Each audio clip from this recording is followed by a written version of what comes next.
Welcome to the monthly Truck Stop webinars brought to you by the Motor Carriers Insurance Education Foundation. These truck stops are presented the second Thursday of each month at 2 p.m. Eastern Time.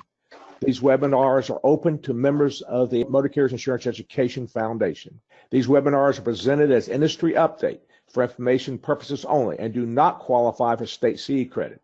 If you're seeking state CE credit, please visit our website. We do provide 12 hours of state CE each year. And also, we are just rolled out an ethics program also that you might want to check if you need ethics. If you have any questions, please type them in the chat window. They will be addressed as time allows or responded to after the webinar by email. If you experience audio problems, please send us a note in the chat window or call us at 800-741-484. We'll attempt to correct the problems as soon as possible. Let's talk about where we asked this program.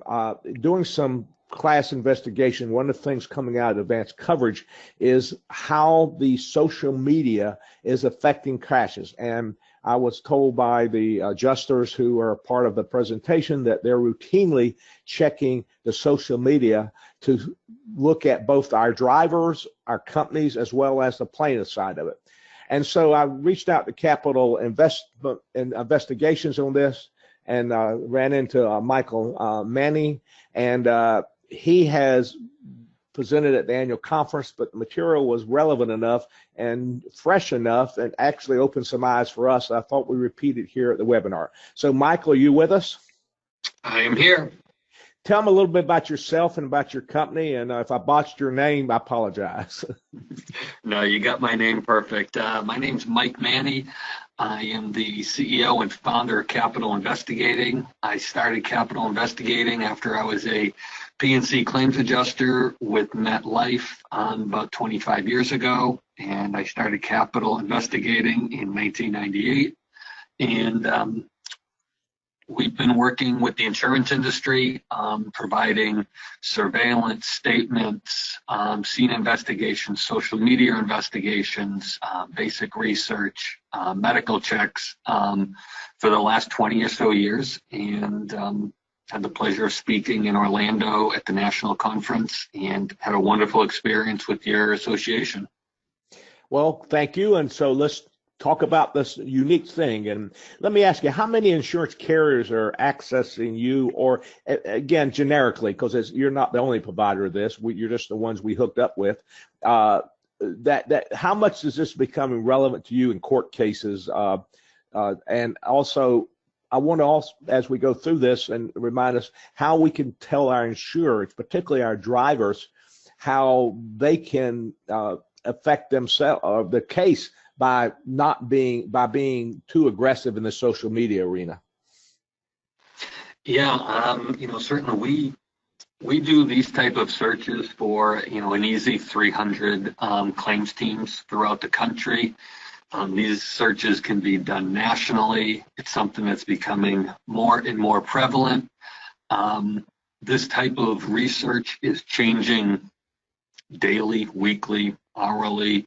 Facebook is changing their algorithms, so you got to stay ahead of the way they're changing them to effectively search. There's lots of things that are unknown, and there's lots of things out there that are changing, and that's why generally I like to ask a client, what are you currently getting? And almost 100% of the time, whether it's a supervisor, a litigation manager, a SIU manager, a claims manager, almost 100% of the time they are saying, I have no idea. And, if they say, or sometimes they start off with say, we're getting everything. And I ask them about a few different things. And then they ultimately say, I have no idea.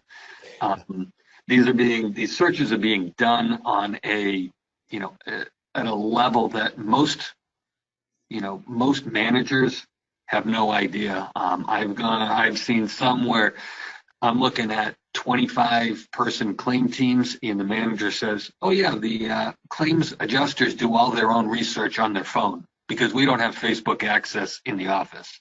And it's just not really an effective way to know what's out there. I mean, and the last thing you want to do is, have the other side, have the plaintiff side come up with more information than you and blow your case out of the water. So you end up having being leveraged out of a good settlement. And I think this is evolving. I had handled a program before we started the foundation with work comp. And in work comp, we did a lot of surveillance and we did check some of these kind of things. But now I see it gravitating into the auto liability arena on this too, Michael. I think that's the big transition. And the people who don't have the work comp background that saw the benefits of surveillance and this kind of stuff are just learning how this does affect the auto liability area. And unfortunately, you just mentioned, I'm not sure all our claims adjusters, and hopefully we have some listening to us, are as astute about this as the plaintiff's attorneys are. Yeah, no, you're probably right. I think that most plaintiff attorneys will tell their clients to, be careful what you put out there, be careful of surveillance. So when that happens, sometimes the plaintiff or claimant can't help themselves. So sometimes they try to be cute and smart and they change their name, but we're able to continue to dig them up with some cross-reference information. Sometimes, they just can't help themselves. And other times, asking specific questions in a statement. The Internet of Things out there is an evolving industry or research piece that, the Internet of Things, whether or not it's your Waze or an Uber receipt or your GPS or anything out there that's tracking you, things that can be either asked about or things that can be subpoenaed at a later date.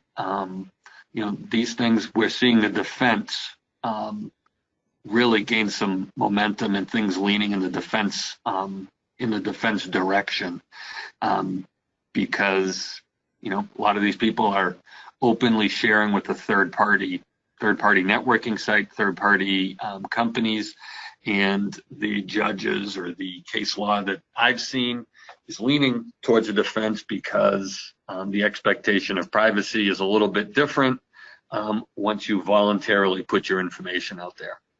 Yeah, and the one last thing where it might affect our drivers, because on the plaintiff side that use this, is that gets back to the whole discussion of reptilian theory of claims, where the plaintiff's attorneys are trying to throw everything at the jury, even though it's not relevant to the crash that day. And this kind of stuff will do that. With all that said, Michael, let's go ahead with the presentation then. You got the slides, so let's go. So mention a little bit in regards to social media investigations. This guy Al Gore has made everyone's life on the insurance claim side a lot easier since he invented it. All right. Yeah, as you can see, there's lots of stupid stuff out there, and maybe not necessarily this guy's going to post embarrassing stuff like this, but if he's anything like me and Tommy, we have plenty of friends that would love to post something like that. Now, he might have claimed he wasn't injured, is what you're getting at here, right? Or he was injured, I mean. Claiming he was injured and operating or having some activity outside his restrictions and maybe even causing more injuries. All right. So usually I kind of bounce around if I'm looking at people and ask for a show of hands who has access to Facebook. Usually about 50% of the claims teams out there have access, 50 don't. And the 50 that don't usually go home and they write down a name and some date of birth and social, and they'll go and they'll try to dig up some information on their own. You just do it more uniformly. Good. Yes, yeah. So everyone knows social media's abbreviation is SM, which equals stupid me. We're looking at people putting their ATM cards out there, their driver's license information, them dealing drugs out there. The kind of stuff out there is very interesting. Some of it helps your claim. Some of it just helps set a paper profile on who you're actually reviewing. So in this presentation, I have a lot of slides, but I'm going to try to fly through them. What you can expect, is what to expect on an online, a desktop, social media investigations. A lot of times they're referred to as just a social media investigations, but I would say anybody's teenage son or daughter can do an online or can do a social media search or a quick Google search. What we do is we actually have some advanced techniques. Some of the other things we're seeing out there, I'll touch base on some trends, some new investigative strategies, a few success stories in the case studies. I am not a lawyer, but a couple of case law items out there. And finally, I'll wrap it up with a hospital and gym canvas description.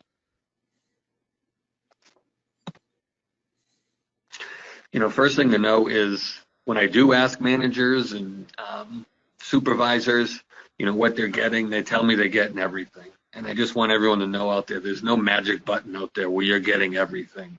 You could have 10 people looking at trying to research online information. 10 people are probably going to come back with some variation of similar information. It's the difference between a 20-year claims veteran and a 2-month claims adjuster. The information is going to be different. The information, there's a process that we have in place here. There's a process anyone doing these should have in place. One, to make sure you are getting as much information as out there, but two, if it ever does go to court, they're going to ask you about your process and not that you were just kind of tinkering around online. So for us, process is everything. Our capital investigating's product is Smart Start Investigation. It's not just a social media search. It's about 100 websites, social media sites, database research, the minimum of 4-hour investigation, generally providing 50 pages or so of mitigating information. It's not just a data dump where on page 45, there's some key information. In the first 5 pages, we'll break it down into specific headers, such as recommendations and highlights, employment information, activity information. We have a piece on some deep web or dark web file type information that we research, financial distress, criminal and civil information. So benefits of our Smart Start investigation: when it's done, you have a good piece of or a good paper profile on the claimant. You have a focused plan of action, whether or not it's follow-up investigation or whether you're fast-tracking the claim, and you can move on, whether or not you determine liability and something you no longer have to argue, or the claimant does appear to be inside those restrictions that they're claiming. At the end of the day, no one wants to spend 30 grand to save 15. Everyone wants to spend 1,000 and save 30. Show me the money. It's what it's all about on the claim side. Return on investment is king as far as investigative spend. 320 plus return on investment is what we're seeing when you're using a Smart Start investigation. It's almost increasing a normal return on investment by about 100%. Can you do it yourself? Sure. We've been doing this for a long time, and our process changes monthly. We have best practice meetings, and it's just something, if you are doing it yourself, make sure you do know who's doing it in your organization. I was at a conference and they polled about 500 people, And almost 25% of the claims managers had no idea how their claims team was doing it. Another 25% said, we have someone doing it, but no one's managing it. It's not their sole job duty. It's one of 5 things they do. So just have something in place for your claims team. Finding, something is as easy as cross-referencing information. We've all done it before. If you've ever had, if you ever gone out and tried to find a Patrick Smith in South Boston or, a Jorge Rivera in California, you need cross-referencing information. You need to have a process that you don't spend 45 minutes, you don't spend an hour and a half down the wrong rabbit hole.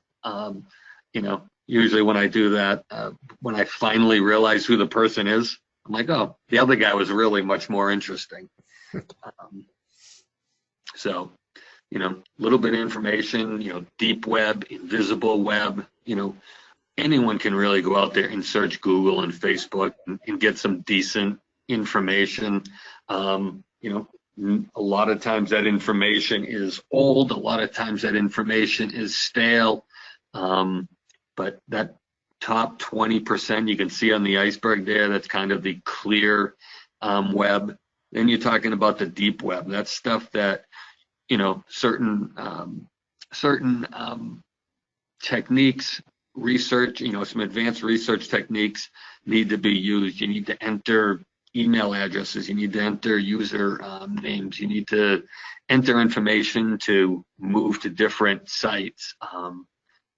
That's about 60 to 80% of that information that's out there. A lot of times, cell phone numbers, email addresses, those are the pieces of information that really help us in that deep web area. There's a dark web area. Most people don't go there, or we don't go there for certain. People that go there usually, which is, the onion router. That's the abbreviation for the onion router. Silk Road, Atlantis, it's where people go to buy drugs. 80% of that dark web is pedophilia. One thing I did find interesting this year was NASA has kind of been developing a Google-style search called Memex to search that dark web. So nothing anyone has access to at this point, but something that might be out there in the future. Stuff we can't get. Tax information, personal text, emails, bank account info, cell phone info. We need to be ethical on our investigations. We can't friend claimants. Certainly the NSA can get a lot of this stuff, but capital investigating cannot. Like I mentioned before, email address, cell phone number, those are the new social security numbers and date of birth. Some of the things that, when you are trying to find everything out there, you get a little bit more information. If you have programmers and coders that are setting up, some developer access for you, searches on a mobile device, what you see on your Instagram on cell phone is not necessarily what you see when you're searching through your desktop. So there's a couple things out there. As far as mobile device availability, social media analytics, that kind of rolls into developer access, some URL manipulation stuff, which is kind of a fancy way of tinkering with the website and some of the wording after the website. But at the end of the day, these things continue to evolve, and updated strategies are needed. Facebook is still king. Facebook owns Instagram. So you can see most of the stuff out there is Facebook, Instagram, Snapchat's, it's climbing the ladder real quick. Not a lot we can do on there. One of the things we're trying to figure out a little bit better is Snapchat Maps or Snap Maps. Twitter is kind of a dying site, but usually get some decent information on there as well. Don't go to sleep on the older than 65 segment out there. That seems to be the fastest growing segment. Some social media analytics that we try to get into, and Doesn't always work perfectly because Facebook is still king and they're changing their algorithms a lot of times. They're very difficult to work with on the programmer side. But one of the things we try to do is figure out when the claimant generally sleeps. If you're ever going to do surveillance, there's no sense in wasting 4 hours from 6 to 10 when the claimant doesn't wake up till 10 o'clock. Sometimes geolocation on that analytics piece is the claimant does not turn it off. And you can see here the bottom left screenshot. We were doing surveillance on a claimant, could not find him at his house, or he was not there, but we ended up doing some additional digging, and he was actually at his girlfriend's house. You can see all the places that he posted from, and it was something that allowed us to take that next step and obtain some decent surveillance. Frequency of post, this thing here kind of looks like my heart rate during a workout, and a lot of times after the data loss, the thing goes flatline, or as soon as the plaintiff or claimant is lawyered up, it goes flatline. So posting by day is something that we can sometimes get. Google Alerts is something that we'll put in, especially on high-profile cases. If they're in the news a lot, it's something that we'll put out there, and every time it's mentioned online, not necessarily in social media information, but when news agencies post on Google, a lot of times we get that information. We'll reach out to you. We'll let you know what's going on with it. Reverse engineering the URL. Sometimes, you can see at the end of Fitbit.com, you can see the group. So it's toying with that gray information there. And Fitbit, we don't have access to anybody's Fitbit by any stretch of the imagination. But if you do join public groups, sometimes there's ways we can get that information. So you move on to the next one. Information like this guy, certainly posts a lot of his runs. If he was a claimant, this is something that would be used to determine his level of activity. When we talk about a little bit of the dark web or deep web, searching by a specific file type, if someone were to do an investigation on me, my wife tags me on everything. I never post. You'll know everything that my children are doing. You'll know every vacation I've ever been on, but I golf by myself. She never posts that. So that's something that, came up if we were searching specifically by PDF. My golf league in 2016, 2014 tournament, all the way back to golfing with my father in 2004. There's photos out there that I didn't know about that were saved as PDFs. And I'll say the Probe, which is probably the worst name ever for an association newsletter. I was on the board of directors for New Hampshire League of Investigators. That was the name of the newsletter that I was mentioned in for something. But this type of information is new information that wouldn't have been found on Facebook. So there's different ways of finding different information.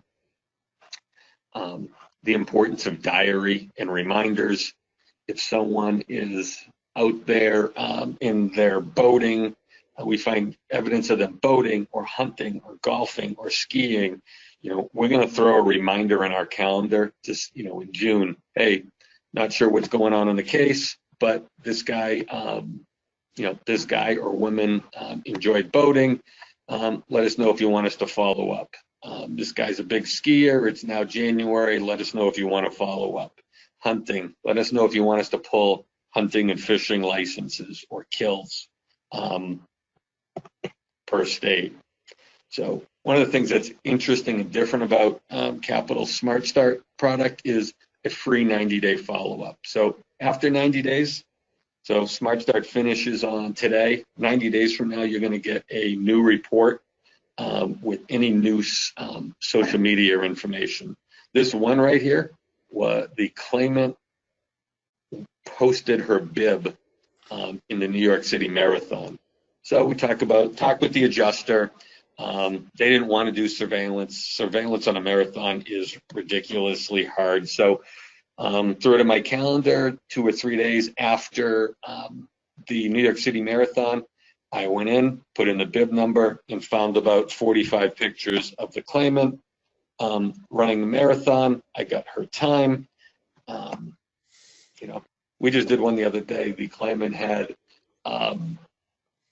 ran in 25 road races in the last 3 months, which was all post-loss. Certainly was not good news for the claimant, seeing they had a hip injury. So we went back, got all the photos from these 25 different road races, her times. So now we know what they've been doing for the last 3 months. One of the new pieces of information out here is, or one of the new strategies, I should say, is when you're taking an in-person statement, specifically asking for cell phone information. Not every insurance company wants this to happen. Not every case is it probably needed, but if there are heavy SIU type claims or heavy litigated claims, this kind of information can be really helpful. So we went out there, and this was a stolen vehicle, I should say. Actually, lost vehicle is probably more accurate at this point, but so we asked the claimant or the insured, it was a first party auto loss case, can we take a picture of your apps? They wanted to see if they had any Waze or GPS or Google Maps. Can I see the call log from the data loss? Can I see your text history on the data loss? Can I see your location services? They asked us to take photos of all that stuff. Michael, I want to say something. SIUs, for you not listening, that's a special investigation unit. Every insurance company is mandated by the states to report irregularities in claims. So when he talks about SIU, he's talking about that kind of data where they're suspicious of a fraud. Then that's the investigation that most states require actually the insurance company to do that. So this, if you're not familiar with that acronym. Yep. No, thank you very much, Tommy.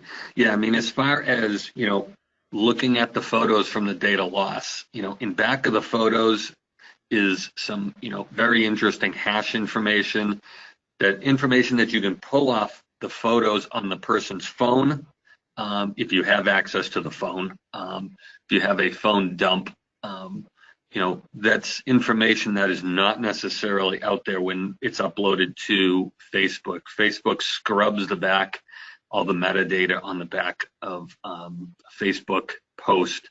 I don't know if you guys can remember, years ago, Twitter and Facebook did not scrub that kind of information. I don't know if you remember the guy McAfee, used to be McAfee Security, McAfee Antivirus. The guy's been kind of on the run down in South America. He's run for president.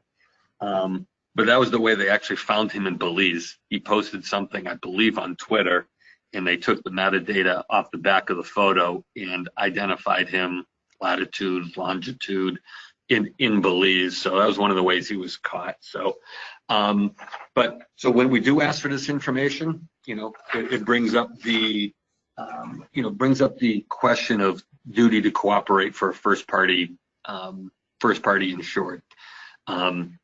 Sometimes when they refuse, I shouldn't say, sometimes they do, sometimes they don't, but when they refuse, we'll remind them of that duty to cooperate, how it might affect their coverage. If they still refuse, the insurance company will provide us with a letter of spoliation, letting the person know that they need to secure this information. They can't alter it or erase it because it is now evidence.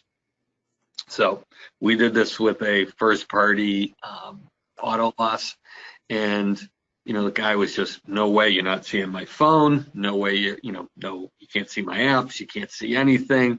We gave him the letter of spoliation, and we're in the car, we're riding back to the office to write up our report, and we call the claims adjuster. We go, claims adjuster, hey, bad news, the guy refused to give us any of this information.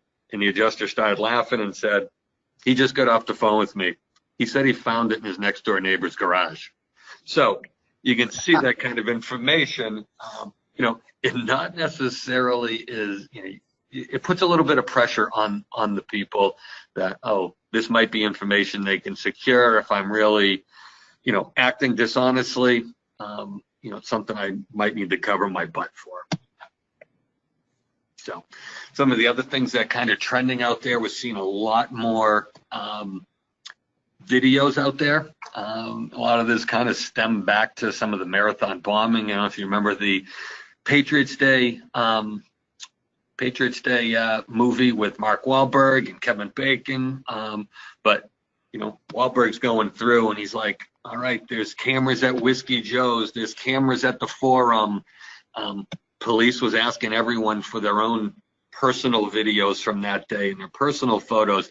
And you can see this information came in real quick. They knew who these brothers were inside of, I want to say 24 hours, but the Boston police commissioner, he's now actually retired, but he said in most cases right now, you don't need to be an awesome gumshoe out there anymore because everything's solved right now with commercial and government surveillance cameras. So we're finding it. Let's see if this video gets going here, but we're finding it, in convenience stores. We're finding it, people are acting crazy inside these stores here. I wouldn't want to get on her bad side. Here comes the haymaker. So this type of information, sometimes they're not going to, give us the information. Sometimes it's not saved. And I just want to let everyone know this isn't one of our cases.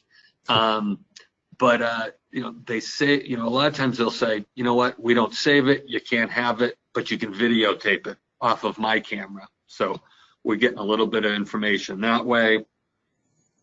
Michael, one point for you who have not been to advanced coverage, one of the things that the lawyers at Rob Moses' office suggested at the scene for the driver to do is to get pictures of all the cameras around, store cameras, the cameras on the for the government cameras and those kind of things, so that this can be accessed. And by doing that, sometimes if we can even find out how fast they're going and things like that, then you can research or they can research and get it. So this is kind of stuff important that the driver understands, that when they take pictures, they need pictures of everybody around them, anybody taking pictures and who they are, as well as any of the cameras around and the location, so we can go back later and get this information. I couldn't agree with that more. There's, if I ask, Tommy to describe a loss that he was in and myself, if we hit each other, sometimes you're going to get different information. Having corroborating information in a video is really helpful. And, I think that, what happens a lot of times at loss scenes is people try to, clean up whatever's going on in their cab. They try to make things look a lot better in their cab, and vice versa, but both sides of it. So will someone in their vehicle, someone who witnessed it. I mean, just getting information and being diligent as far as documenting what's going on at a loss scene. Some of the things we are seeing out here is, footage like this is helping on, slip and falls. We're getting taxi cam or cab cam information. This is the taxi cam information that, I doubt the guy even spilled his cup of coffee. Minor impact case where he was claiming probably a discectomy, or he was going to be out of work for 5 months. And with this information, it was pretty helpful. Pretty helpful information for us to see. Again, this was the actual clerk was killed in this loss here, and it was very interesting. What the workers' comp carrier thought happened and what actually really happened. This is one of my favorites. If anyone's ever taken a statement from a pedestrian that was hit by a car, every single one of them was walking in a crosswalk. If you ever taken a statement from anyone who hit a pedestrian, every single one of them says that the pedestrian was not in the crosswalk. Liability certainly determines to some point if they are or aren't. We were able to pull this video of a nearby private business, and the claimant actually was in the crosswalk. So they were able to fast track this claim. They knew that they owned it. They could focus on treatment. They didn't have to focus on liability anymore. You know, and a lot of the stuff that we're finding out there, it's strictly old school versus new school. In 4 hours, we're able to dig up, you know, smart information, data-driven information, corroborating profile information. You know, in the old days, an SIU manager or someone, you know, it would take 30 days to come back after, you know, they took some statement, ran database, did some additional research. You know, what used to be done in 30 days is done in 4 hours now. One of the pieces out there that we've recently developed was, you know, e-witness canvas is something that we provide versus an old witness canvas. You know, in the old days, I used to go knock on about 10 doors or 10 businesses, and, you know, half the people would hide under the bed thinking I was selling something. Occasionally, I'd find some information, you know, talk to a neighbor that really had some awesome information, but more times than not, people weren't home. People didn't want to answer the door. Nowadays, what we're seeing is police department, cold case units, they're posting things online. So what Capital does now is we'll put together a post on Facebook. We'll push it out to about 5,000 people inside of 3 miles of where the loss happened, looking for potential witnesses, looking for anyone that knows any information pre-time of loss, post-time of loss, and about 10% of the times we're actually finding new witnesses that are very helpful. So it's something that's out there, especially in a major loss where there's some local news coverage, it's in the newspaper. We're going to put all that information in our Facebook post before we push it out to those 5,000 eyes. I mean, 5,000 eyes see this versus maybe me knocking on 10 doors. You know, best case scenario, we're going to do both. But that type of stuff is really turning up some good information. So with all this information, you know, here's what some of the stuff we're getting out there. A lot of this is activity related for some workers' comp stuff, but, you know, this person had been out of work for about 7 years, hip injury, leg injury. Clearly, they're paddleboarding, stand-up paddleboarding, riding horses. They were walking a mile to work every day, and they were telling everyone they were curled up on the couch. This one here, you know, good information gets good information. The big muscle guy here is the claimant. He had zero social media presence out there. However, the employer said, oh, well, here's his girlfriend's information. She's the one who posted all this stuff here. So that information, we were able to go get some good gym video of this claimant lifting some pretty heavy weights. Same thing. I mean, it's not just what they post. Sometimes it's what they like or the groups that they're interested in. This guy here only had a few likes, but one of them was for a karate dojo. We did some additional digging, made some phone calls, realized he was, you know, a sensei or a, you know, coach there. We were able to go actually schedule and get some covert video.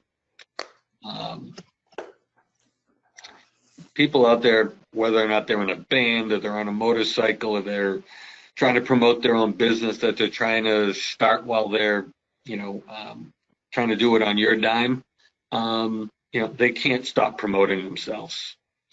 You know, The old days, I know when I was in college, I'm glad they didn't have cameras. I'm glad they didn't have social media. Tommy's definitely glad. But what happens now is,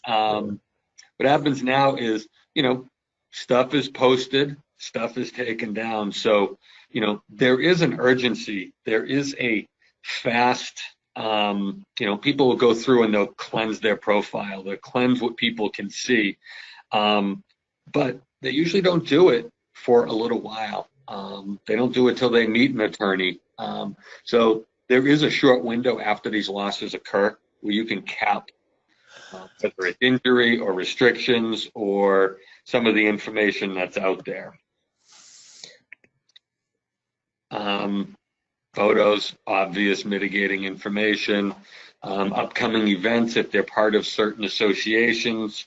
We'll pull a calendar, we'll determine times of the next meetings or the next events, and we'll get that out to you, see what you guys are looking for. Public records out there, hunting and fishing licenses depending on the state. So we do not do an official criminal check in the Smart Start investigation. Official criminal check will give you about 7 to 10 years depending on the state, and it'll only give you actual convictions. What we actually pull up is a lot of times wants, warrants, arrests. So it might be activity. It may be the person was never convicted of it. They pled out. That information is out there. I'll touch base on that in a little bit. But some of the paid research we get are corporate affiliations, vehicle information, liens. A lot of times we find liens, and sometimes it's as simple as 15 years ago it's $250 small lien. Other times we're talking $80,000 state tax liens. We're talking $15,000 hospital liens that are just prior to your date of loss. So that information all by itself means nothing, but it could mean they're in some type of financial distress, might give you a little leverage when you're negotiating. We're finding videos. We found these people on Rachel Ray. Newspaper articles, we're going to search archived newspaper articles. Not every newspaper saves them in a way that are searchable, but it's something that we do search. We're going to take, snips of the person's house. Sometimes in front of the house, there's a, Manni landscaping. Sometimes there's piles of wood. Sometimes in the backyard, there's monster gardens or big pools or, trails. Just a little bit more information for everyone here. This woman here was she was trying to be a fitness personality.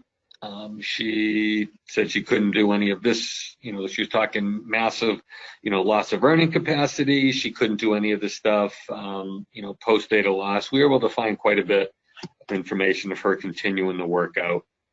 Cell phone numbers, email addresses. That's how contractors or claimants will put their stuff on a contractor board. In the old days, it used to be Mike Manni. I live in Boston, Massachusetts. Here's my home number.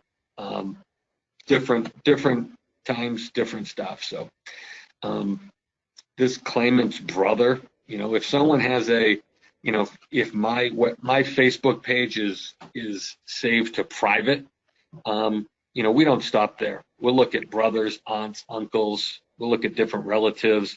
And we're able to find in the claimant's brother, posted a couple pictures of them working. Our investigator goes, I know where that is. We went out, get some video of the claimant working on the workers' comp case. That was awesome. The brother also was nice enough to mention that his older brother was out on parole. So that was new information to the adjuster as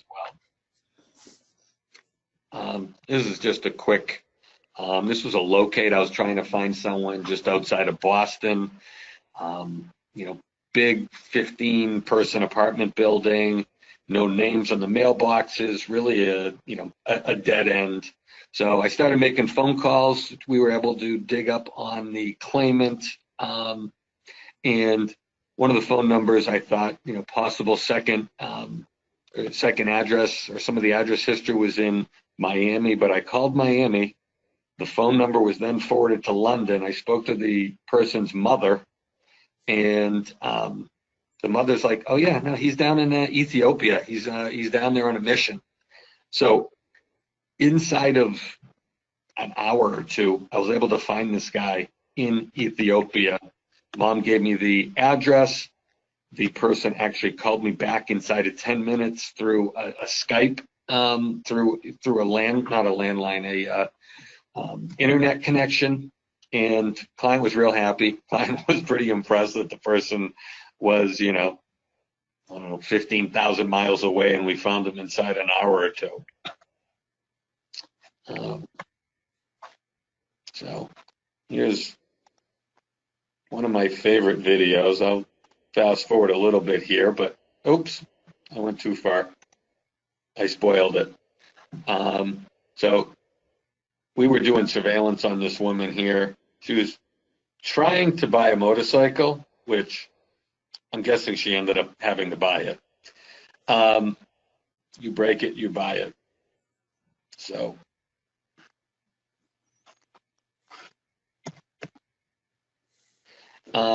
we as far as this is a workers' comp claim, claimant was out of work as a stylist.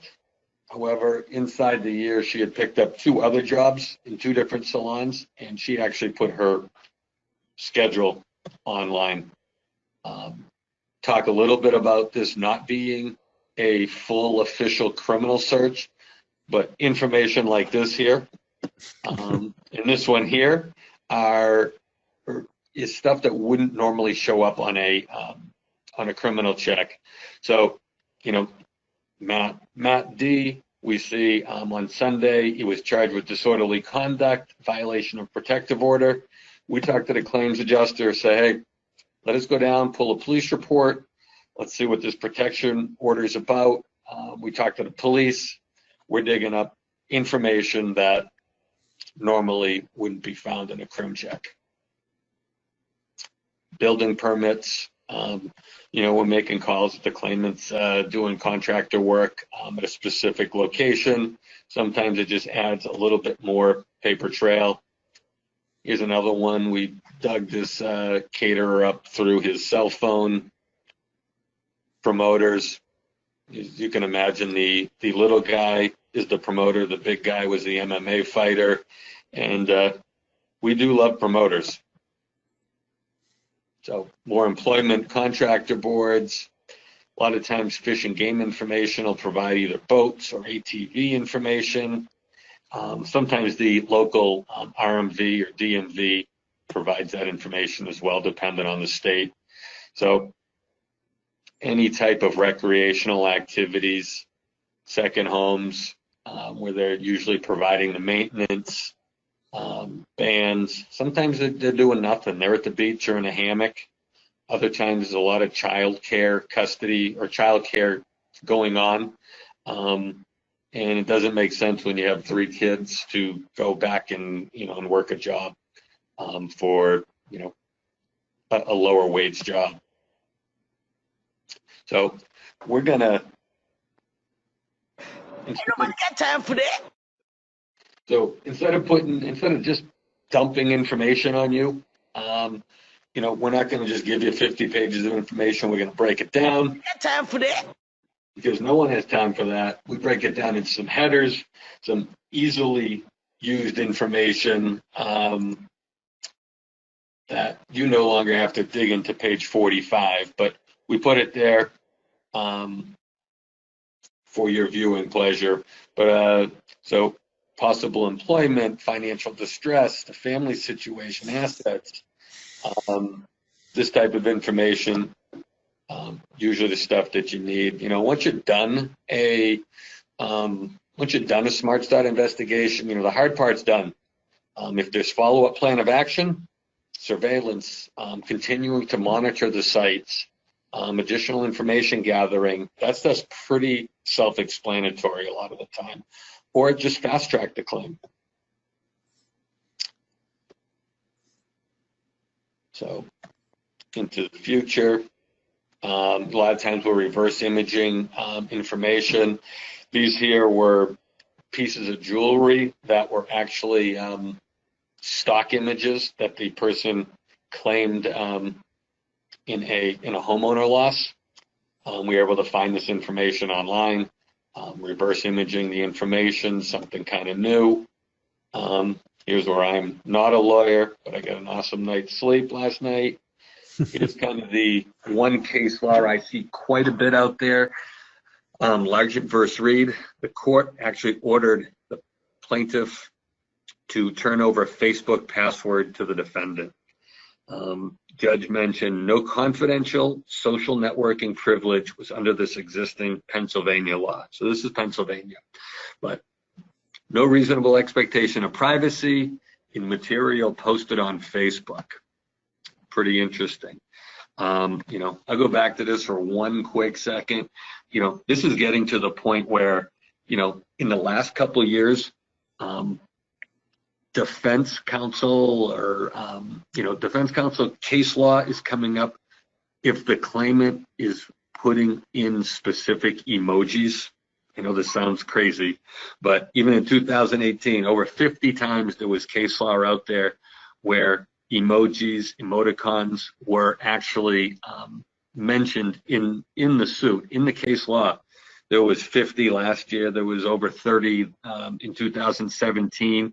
But this kind of information, I think the way it's being argued is, it goes to the way the person is feeling. If there's always a smiley face, maybe they're not as strung up in bed or as sad as they're telling everyone, or as sad as they're telling their doctors. So it's just information out there that is just continuing to evolve. Certainly social media investigations evolve, and, as the courts start sorting this stuff out, it's something worth keeping an eye on. Back in 2014, there was only about 5 of these. So, tenfold, 10 times growth inside the last 4 years. So we talked a little bit about litigation hold letters, but if there's information that you're seeing in these reports, talk to your defense counsel about a litigation hold letter and trying to gain authorizations, screen names, logins, passwords. So as far as people going home and doing this stuff on their own personal Facebook or Instagram sites, I've seen an opinion out there that says, if you're put on the stand and you're out there and you say, well, yeah, I started searching them, and I searched them through my own Facebook page, that plaintiff lawyer may have access to your Facebook page. Certainly, some people have nothing to worry about. But if you're a manager, you're a supervisor, I'm sure you don't want to monitor your employees or your claims adjuster's sites. So just something to keep in mind as you have a formal process in place. As far as, spoliation, there was one case down in Virginia, I believe it was a wrongful death where a man's wife passed away. And, there was a big suit out there. They did some social media. They did some online investigation, and the man was posting pictures out himself with tailgates, with, girls in bikinis. He's at college parties. He has a shirt on that says, I love MILFs. Like, really damaging profile information for someone who is saying, wrongful death. I'm in mourning.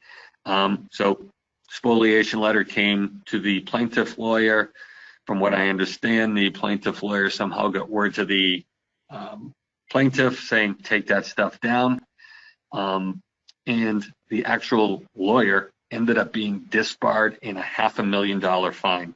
The claimant himself was fined $180,000. You can try and dig up the specific name on this one. The attorney's name, I believe, was Matthew Murray.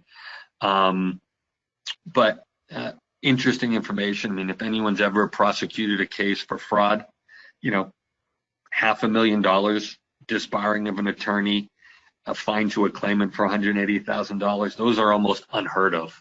Michael, and the point here is they were supposed to preserve that evidence, and they spoiled it and they hid it, and that became the fraud, and this is why they got penalized. Particularly, I guess, in part of the case, the attorney suggested to do that or orchestrated it. Is that where it came up? Yes, yep. They were actually supposed to preserve it, and they specifically, knowingly went in and altered the evidence. And and they weren't. It wasn't fraud that they were actually charged with. It was actually spoliation of evidence. Right. Well, I didn't mean altering evidence. Right. Right. So, I'll say one piece of case law that's actually leaning towards the plaintiff is Tompkins versus Detroit. Just because a plaintiff or a claimant has a site doesn't mean you're ever going to get access to it. Sometimes you can ask for it, but generally the case law is leaning towards the plaintiff saying, you can't have it unless there's something contradicting what they're already saying out there. So keep that in mind as well. Obvious things here. You can't friend a claimant. So that's what I have for the Smart Start online social media type research. Any questions, Tommy? Michael, I don't think so. But isn't there, the thing that I want people to realize in looking at this is that this is also in reverse. This is going to be done for our drivers. And so we might need to add, when we recommend after a case, for the drivers not to do this kind of stuff, not to make any comments about what happened at the accident days and things like that, Michael. Yeah, I couldn't agree more. I mean, it does cut both ways. Whether or not they're doing it for a number of employees to talk about hiring practices for a specific employer.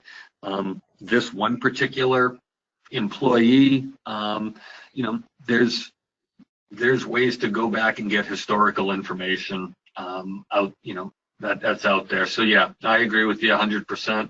Even something here, a medical check. This is another investigation that is done nationwide. Calling or speaking to the closest local 10 hospitals or 12 hospitals or 20 hospitals near where someone lives kind of can provide information on how many times they visited the emergency room.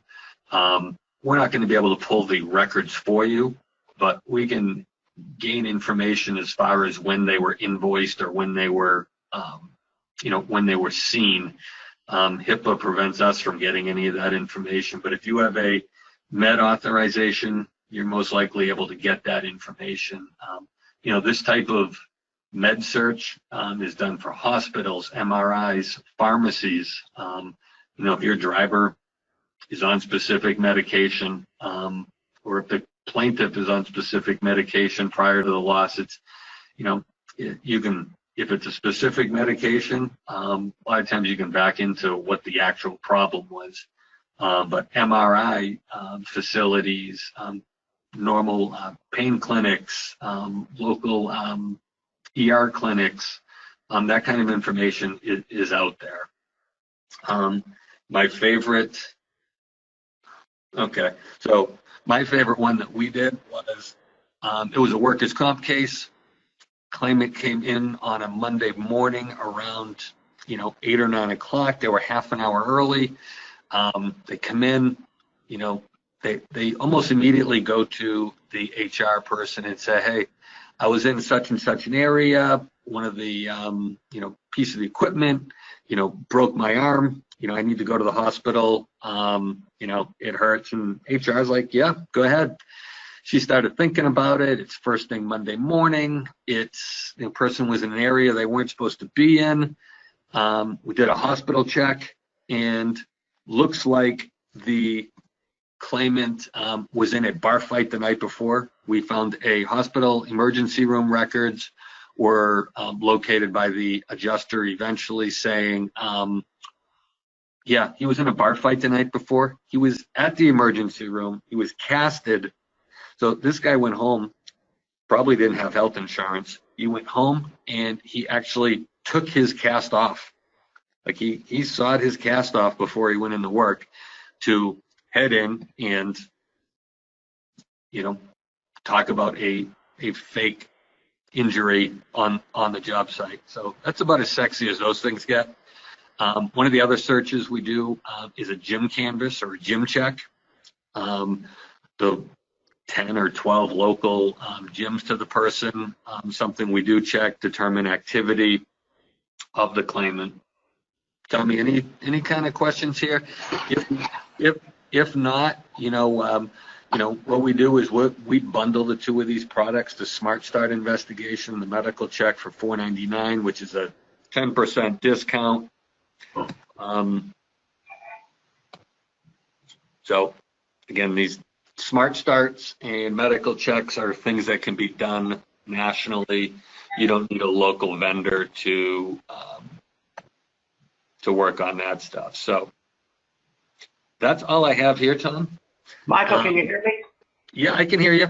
Okay, good. I lost your connection for a while. We really appreciate this. This is something that's open eyes, and this is, we make a comment that everybody lives in a glass house today, and it's very transparent that based on this information that it's there. So the transparency is very important. And I think we need to wear eyes on both sides, to use it as an advantage early on for a defense, but also to remind our insurers that their drivers could, and their companies could have some effect on the other side of this. Agreed. Thank you very much for your time. Folks, we hope you get something out of this hour you spent with us. And remember the truck stop for next month. Have a good year, a good new year. Bye-bye. Thanks, guys.